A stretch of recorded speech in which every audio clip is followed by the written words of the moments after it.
नजर आ रही दिलचस्प और अजीब खबरों पर। टेस्ला और एक्स के मालिक एवन मस्क की रोबोट से बाल कटवाते वीडियो सोशल मीडिया पर वायरल हो गई। वीडियो के कैप्शन में लिखा गया है कि तस्वीर करें कि आप सैलून जाएं और वहां एक रोबोट आपके बाल काटे।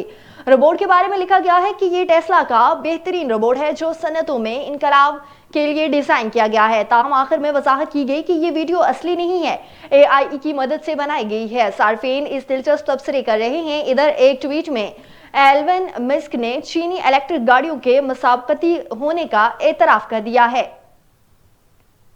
और अमेरिका में एक शख्स ने ट्रैफिक में कट मारने वाली गाड़ी के नंबर प्लेट से $5 लाख की लॉटरी जीत ली।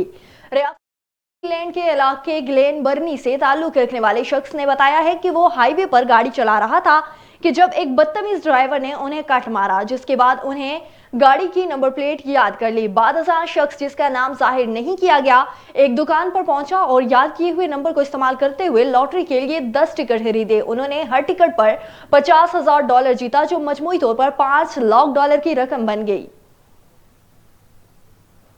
और भारत की एक खातून अपने शोहर और 6 बच्चों को छोड़कर बेकारी के साथ भाग गई। लेकिन अब इस खातून का बयान मंजर आने के बाद इस कहानी का एक अलग जाविया सामने आ गया। राजवेश्वी ने मंजर आम पर आकर पुलिस में अपना बयान रिकॉर्ड करवाया और अपने शोहर की तरफ से लगाए हुए जाने वाले तमाम इल्जामात मुस्तरद कर दिए। राजवेश्वी ने अपने इब्तदाई बयान में बताया है कि वो अपने शोहर के जुल्म सितम से तंग आकर घर से गई थी और अपने किसी करीबी रिश्तेदार के घर ठहरी हुई थी। इस पर बेकारी के साथ भागने का इल्जाम बिल्कुल गलत है। दिलचस्प और अजीब खबरों से फिलवक्त के लिए इतना ही।